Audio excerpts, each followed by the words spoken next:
సమూయేలు 20.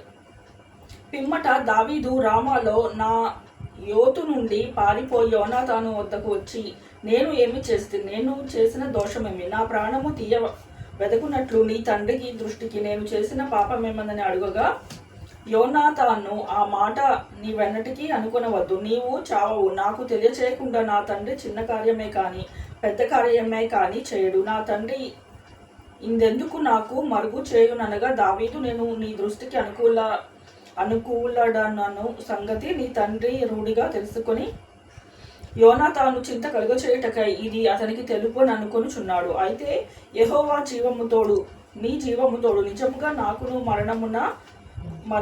మరణమునకును అడుగు మాత్రము ఉన్నదని ప్రమాణము చేయగా, యోనాతాను నీకేమి తోచునో దానినే నేను నీ ఎడల జరుపుననెను.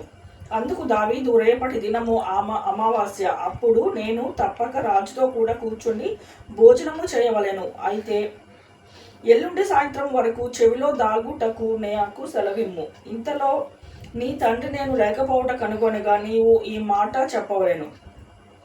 దావీదు ఇంటి వారికి ఏటేటా బలి చెల్లించు మర్యాద కద్దు. కాబట్టి అతడు బెత్లెహేమను తన పట్టణమునకు పోవాలని నన్ను బతిమాలి నా యుద్ధ సెలవు పుచ్చుకొనెను. అతడు మంచిదని సెలవిచ్చిన ఎడల నీ దాసుడునైనా నాకు కష్టమే కలుగును. అతడు బహుగా కోపించినడల అతడు నాకు కీడు చేయ తాత్పర్యము కలవారే ఉన్నారని నీవు తెలుసుకొని నీ దాసునైనా నాకు ఉపకారము చేయవలెను. ఏమనగా, యెహోవా పేరట నీతో నిబంధన చేయుటకై నీవు నా దాసుడనైనా నన్ను రప్పించితివి. నా యందు దోషమైనను ఉండిన ఎడల నీ తండ్రి యొద్దకు నన్నెందుకు తోడుకొని పోదువు? నిన్నే నన్ను చంపమని యోనాతాను వద్దకు మనవి చేయగా, యోనాతాను ఆ మాట ఎన్నటికీ అనరాదు. నా తండ్రి నీకు కీడు చేయని ఉద్దేశము కలిగి ఉన్నారని నాకు నిశ్చయమైతే నీతో తెలియచెప్పుదును కదా అని అనగా, దావీదు, నీ తండ్రి నన్ను గూర్చి నీతో కఠినంగా మాట్లాడినడలా దాని నాకు తెలియచేయు వారెవరని యోనాతాను అడిగాను. అందుకు యోనాతాను, పొలంలోనికి వెళ్ళుదాము రమ్మనగా ఇద్దరును పొలంలోనికి పోయిరి. అప్పుడు యోనాతాను, ఇజ్రాయేలుకు దేవుడైన యెహోవా సాక్షి, రేపైనను ఎల్లుండైనను ఈ వేళప్పుడు నా తండ్రిని శోధింతును. అప్పుడు దావీదునకు క్షేమమవునని నేను తెలుసుకుని ఎడలా నేను ఆ వర్తమానం నీకు పంపక పోదునా?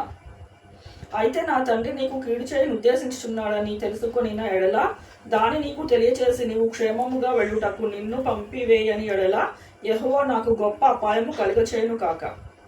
యెహోవా నా తండ్రికి తోడుగా ఉండినట్లు నీకును తోడుగా ఉండును గాక. అయితే నేను బతికి ఉండిన ఎడల నేను చావకుండా యెహోవా దయచూపునట్లుగా నీవు నాకు దయచూపకపోయినడల నేను చనిపోయినడలా యెహోవా దావీదు శత్రువులను ఒకడైన భూమి మీద నిలవకుండా నిర్మూలము చేసిన తరువాత నీవు నా సంతతి వారికి దయ చూపకపోయినడలా యెహోవా నిన్ను విసర్జించునుగాక. యెహోవా దావీదు యొక్క శత్రువుల చేత దాన్ని విచారించినట్లుగా యోనాతాను దావీదు సంతతి వారికి నిబంధన చేశాను. యోనాతాను దావీదు ప్రాణ స్నేహితునిగా ప్రేమించాను కనుక ప్రేమను బట్టి దావీదు చేత మరలా ప్రమాణము చేయించాను. మరియు యోనాతాను దావీదుతో ఇట్లనెను, రేపటి దినంన అమావాస్య, నీ స్థలము ఖాళీగా కనపడును కదా.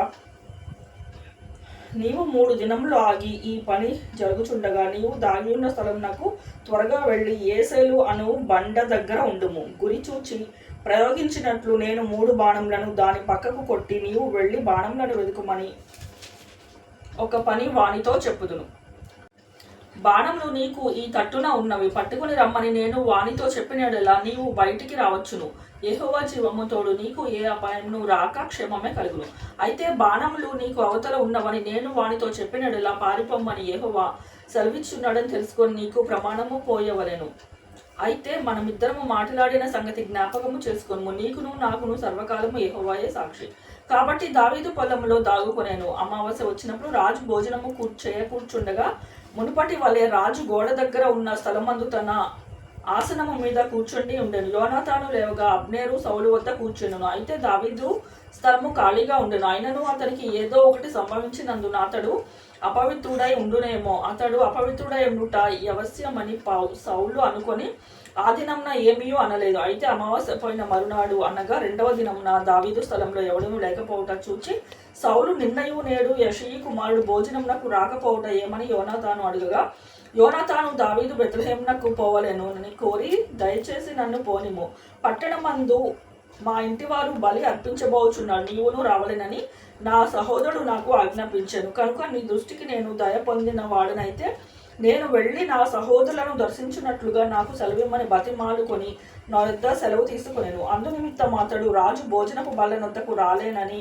సౌలుతో చెప్పగా, సౌలు యోనాతాను మీద బహుగా కోపపడి, అడగా గొట్టు దాని కొడుక, నీకును నీ తల్లి మానమునకును సిగ్గు కలుగునట్లుగా నీవు యెషయి కుమారుని స్వీకరించిన సంగతి నాకు తెలిసినది కాదా? యెషయి కుమారుడు భూమి మీద బతుకునంత కాలము నీకైనా నీ రాజ్యముకైనను స్థిరత కలుగదు కదా. కాబట్టి నీవు వర్తమానము పంపి అతనికి దగ్గరగా రప్పింతుము. నిజముగా అతడు మరణం నా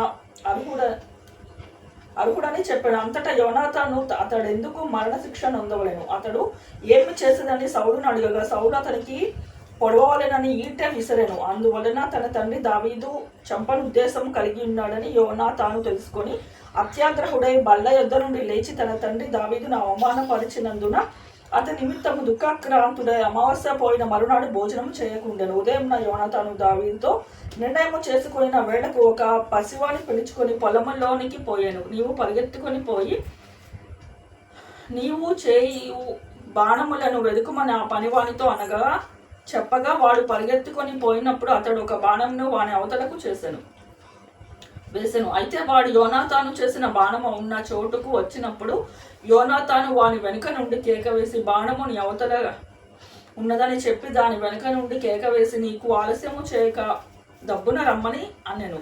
యోనాతాను పనివాడు బాణంలను కూర్చుకొని తన యజమాని యొద్దకు వాటిని తీసుకొని వచ్చెను. కానీ సంగతి ఏమీయూ వానికి తెలియక ఉండెను. యోనాతానుకును దావీదునకును మాత్రము ఆ సంగతి తెలిసి ఉండెను. యోనాతాను ఆ యుద్ధంలను వాని చేతికిచ్చి వీటిని పట్టణంనకు తీసుకొని పొమ్మని చెప్పి వానికి పంపివేశాను. వాడు వెళ్ళిపోయిన వెంటనే దావీదు దక్షిణాదిక్కు నుండి బయటికి వచ్చి 3 మార్లు సాష్టాంగ నమస్కారము చేసిన తరువాత ఒకరినొకరు ముద్దు పెట్టుకొని ఏడ్చుచుండిరి. ఇలా ఉండగా దావీదు మరింత బిగ్గరగా ఏడ్చెను. అంతటా యోనాతాను, యెహోవా నీకును నాకును మధ్య సంతతికిని నా సంతతికి మధ్య ఎన్నటికీ సాక్షిగా ఉండును గాక. మనమిద్దరము యెహోవా నామమును బట్టి ప్రమాణము చేసుకొని ఉన్నాము కనుక మనస్సులో నెమ్మది కలిగి పొమ్మని దావీదుతో చెప్పగా, దావీదు లేచి వెళ్ళిపోయాను. యోనాతాను పట్టణమునకు తిరిగి వచ్చాను.